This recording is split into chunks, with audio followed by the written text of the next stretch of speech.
Oh ya, suaranya nggak nembus ya kak ya? Oh ya, udah lah. Oke deh. Ya nggak apa-apa lah, nggak apa-apa lah. Oke, ini konten kedua ya kemarin. Aku janjinya akan bahas tentang operasi Neptune ya, yang ada di Normandia. Tapi karena bukuku yang satunya hilang, yang kesisa tinggal ini, jadi aku bahas operasi Barbarossa aja. Oke, next. Ya, jadi apa itu operasi Barbarossa? Jadi pada dasarnya operasi Barbarossa itu merupakan operasi ofensif penyerangan Uni Soviet ya. Bukan Uni Soviet. Apa Jerman ya dari untuk merebut Uni Soviet pada dasarnya bukan merebut. Ya, untuk merebut sih bisa dibilang.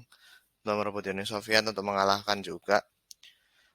Jadi ini operasinya dimulai pada Juni 2000 kok Juni? Juni 22 ya. Ini direncanakan pada tahun pada tanggal 21 tapi operasinya benar-benar baru dijalankan tahun sih bulan Juni tanggal 22 tahun 41. Jadi ini benar-benar saat udah akhir Juni bagian mana aja yang sudah direbut sama pergerakannya serta yang untuk yang hitam nih untuk bagian pergerakan Jermannya, yang merah ini pergerakan dari Uni Soviet.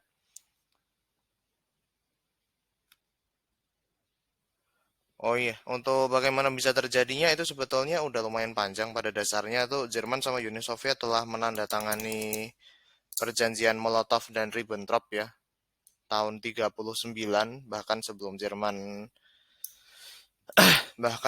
Jerman melaksanakan invasinya ke Polandia dan lalu dilanjutkan ke Prancis ya. Itu intinya adalah di mana Jerman dan Uni Soviet untuk tidak saling menyerang satu sama lain.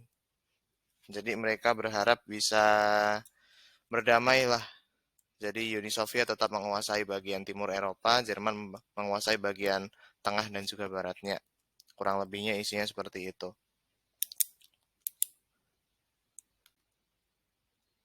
Lalu sebetulnya apa yang ingin dicapai oleh Jerman sendiri ketika operasi Barbarossa-nya itu telah dimulai? Apa yang ingin dicapai sebetulnya mereka itu ingin mencapai tiga kota, yaitu yang pertama ada kota Moskow sebagai ibu kota negara, yang kedua ada kota Stalingrad ya, kota Stalingrad yang sekarang dikenal sebagai Saint Petersburg ya. Kota Stalingrad itu digunakan sebagai kota pusat ideologi sehingga mereka menganggap kalau kota Stalingrad kalah maka ideologi komunis akan bubar juga sehingga nggak ada yang mendukung Uni Soviet lagi. Habis itu kedua ada kota Leningrad yang ada di bagian utara yang juga merupakan kota ideologis komunis juga. Terus bagaimana akhir dari operasi? Akhir dari operasinya gagal karena operasi ini membutuhkan wilayah yang sangat bukan membutuhkan. Operasi ini kan ada pada medan yang sangat luas ya, berbeda ketika kita membicarakan tentang Prancis. Prancis kalau dibandingin sama bagian timurnya Jerman ya bisa jadi udah bagian timurnya Uni Soviet udah nggak ada apa-apanya mungkin.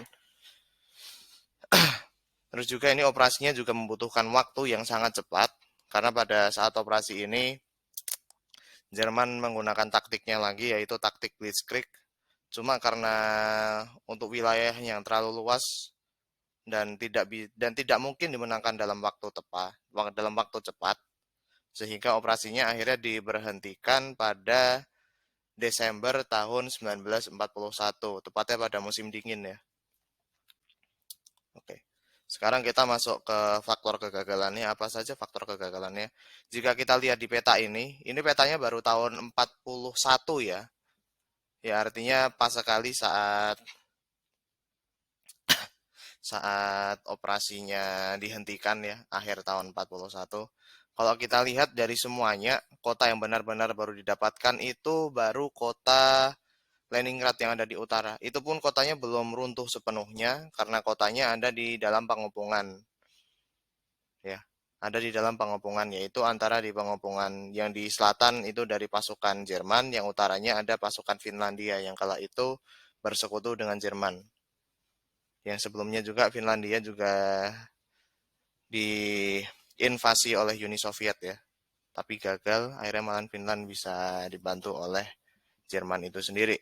Sementara untuk dua kota lainnya Jerman belum mendapatkan karena terhenti oleh musim dingin, di mana kalau kita ingat lagi pada pembahasan sebelumnya, eh,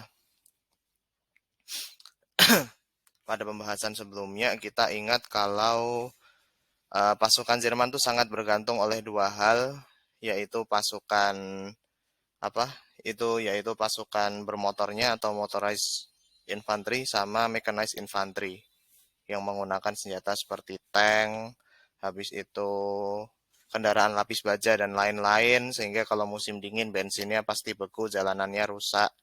Apalagi sebelumnya pasti hujan deras, di mana kita tahu USSR ini negara miskin ya, jadi nggak ada infrastruktur kayak di negara-negara Eropa yang lain, misal seperti di Perancis, di Jerman, yang mana banyak jalanan negara, jalanan arteri yang lebih bagus, sehingga itu menjadi poin minus untuk penggunaan strategi Blitzkrieg di sini. Dan yang kedua, itu mereka tidak diperbekali untuk peperangan musim dingin, sehingga mereka harus berhenti. Berhentinya pun untuk waktu yang lama. Dan menunggu musim dingin untuk sedikit lebih reda, terutama di pertengahan bulan Januari ya, yang mulai sedikit reda karena puncaknya ada di bulan Desember dan awal Januari. Oh iya, tadi saya sedikit lupa kalau juga pada saat ini Jerman itu posisinya sedang membantu Italia pada dasarnya di pertempuran Afrika Utara. Jadi untuk logistiknya Jerman harus memilih-milih antara mana yang harus diprioritaskan. Dan karena pada saat itu yang lebih meraih hasil positif adalah di Afrika Utara, sehingga untuk masa ini mereka lebih memilih untuk mengirimkan suplainya ke Afrika Utara terlebih dahulu. Yang kedua ada ini ya, ini setelah operasi Barbarossa selesai, atau justru setelah masa penghentiannya selesai, ini jadinya ada operasi yang disebut operasi biru atau Operation Blue ya, di mana tujuan dari Jerman tuh untuk merebut daerah Kaukasus ya, bagian perbatasan antara Rusia dan Timur Tengah. Ini ada di sekitar daerah Azerbaijan dan Chechnya dan lain-lain. Untuk di daerah ini sendiri, itu karena kaya akan minyak, sehingga Hitler memutuskan untuk menyerang bagian sini. Ini adalah blunder paling besar dari Hitler ya. Karena sudah akan memasuki musim semi, harusnya segera membentuk barisan kembali dan digunakan untuk menyerang seperti rencana. Dan pada penyerangan bagian selatan ini pun akhirnya gagal karena terhenti oleh bagian gunung-gunung ya. Karena mereka nggak bisa maju seperti sekarang ya. Dan pasukan penerjun payung juga di Jerman tidak begitu diperhatikan seperti pasukan darat yang lain. Sama ini yang ketiga. Yang ketiga adalah Operasi Typhoon. Ini harusnya Operasi Typhoon sendiri. Operasi Typhoon itu adalah operasi untuk merebut Moskow ya. Dan ini juga merupakan blunder juga, yang dimana saat itu kota yang tersisa tinggal Moskow dan juga Stalingrad. Waktu itu Hitler sangat meremehkan pasukan yang ada di Stalingrad ya. Hitlernya ngomong untuk beberapa brigad mekanis dan juga brigad infanteri segera dipindahkan ke Moskow untuk penyerangan skala penuh. Tapi di situ juga pasukan Uni Soviet justru memperkuat yang ada di Stalingrad itu sendiri. Dan juga akhirnya pertempuran di Moskow itu dihentikan oleh kegagalan dari Jerman ya. Kegagalan dari Jerman dengan total ada 400.000 korban jiwa, walaupun di pihak Uni Soviet ada lebih dari 1 juta atau bahkan sampai dengan 2 juta korban jiwa.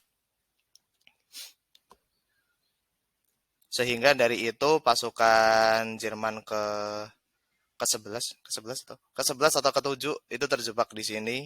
Akhirnya Uni Soviet bisa maju dan bagian selatannya akhirnya juga dipukul mundur yang ada di Operation Blue tadi.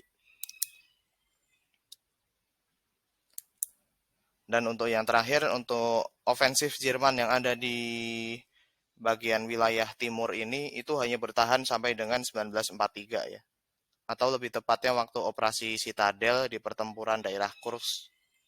Itu merupakan blunder yang sangat sangat sangat blunder yang sangat-sangat merugikan pihak Jerman karena operasi itu tuh menggunakan mesin tank paling banyak dan juga banyak tank yang hancur.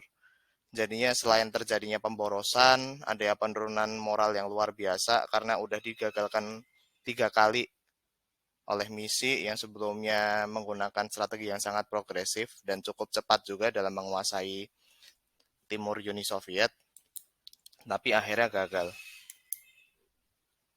Mungkin hanya itu saja ya yang bisa saya record untuk saat ini.